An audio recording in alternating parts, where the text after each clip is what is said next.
In this video, we're going to cover how to appropriately set up the beam-stop shadow mask in CrysAlisᴾṕroe. So I have a crystal mounted. If I go to the command shell and I just take a quick image, card we're on 2,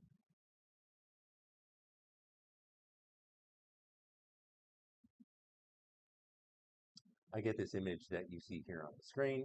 And my goniometer right now is at omega theta kappa phi all 0, and the distance is close at 32 millimeters.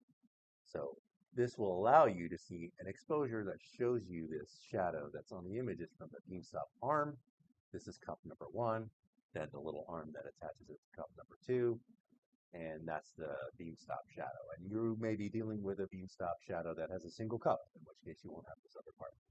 But you want to have this masked out on your images so that CrysAlis knows where this shadow occurs and does not try to measure any reflection data in this area. So what you want to do is on the bottom right corner of CrysAlis, you want to open up in the caret menu and you want to find the Adjust Beam-Stop XY Center tool. Open up this little adjustment window, and then you want to click the checkbox to turn on the beam-stop overlay. And so now it's on. I could see that there's clearly something there for the mask, and it is definitely masking the shadow, but it's too much. So we go into Edit Beam Stop by clicking this button, and what you'll see in this Beam Stop mask menu is that we have different types of beam stops we can select via the radio button, and then parameters below that we can edit. So right now the beam stop selected is Gemini MK2. And so if you want to get all the adjustments of this just right, probably the best thing to do is click on General for a dual beam stop situation. Or if you have a single beam stop and you go to User, User is the one I like to use for the single one.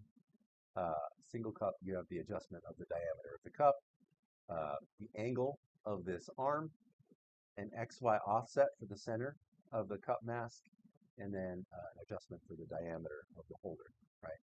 But because we have 2 cups here, we're going to go to General, which gets us to all of this.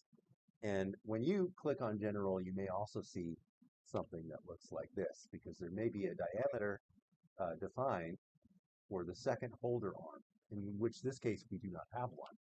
So the first thing I would do in this case is get rid of the second holder diameter arm by making it 0, and that goes away. So now we're just dealing with the first cup, the second cup, and this first holder arm.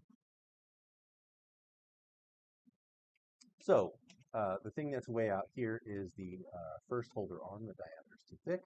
So we find the main beam stop parameters here. We click on diameter. That's diameter, but what I want is holder diameter. And let's say I make it 1, and enter, and then it becomes thinner. And this is fairly good in terms of, like, it's thicker than the actual shadow, so it covers it. But there's a little bit of an angle here. So then we go to the angle button, and we give it an angle between 1 and 360 degrees to move it around.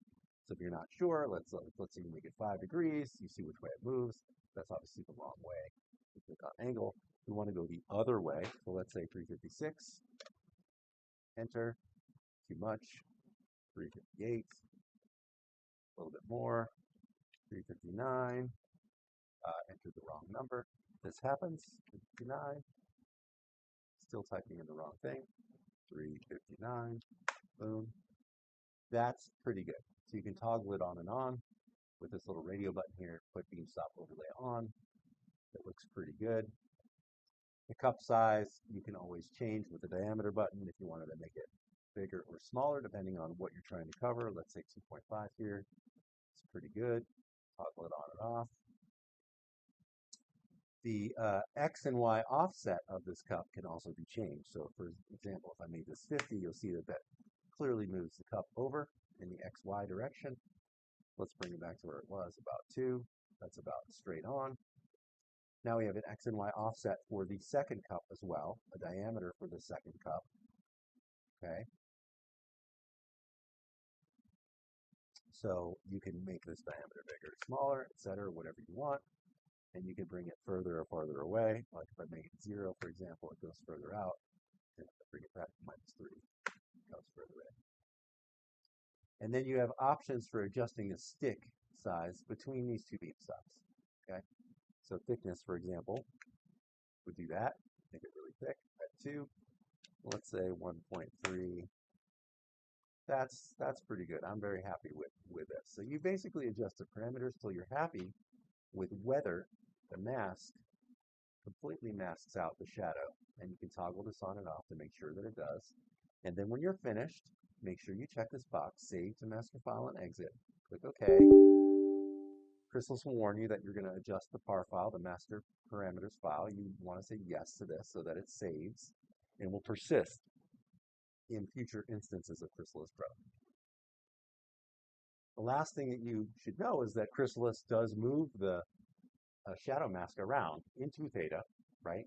And with distance to account for any growing of the mask or change in position of the mask. Not the mask, rather, but the shadow. So you can just double check it by, let's say, moving things around to another position. So if we slightly move to theta, so let's say, I don't know, -4 degrees, and we move the distance to 50 millimeters, we should now have a totally different position. So we're going to use our arrow key, go back up to card raw on 2, take another image, right? And what you want to see is, again, go back to adjust beam stop and toggle this overlay on and off and see that you're, that you've accounted for it properly in the definition and it still works well. So that's all there is to it. Happy beam stop adjusting. Thanks for listening.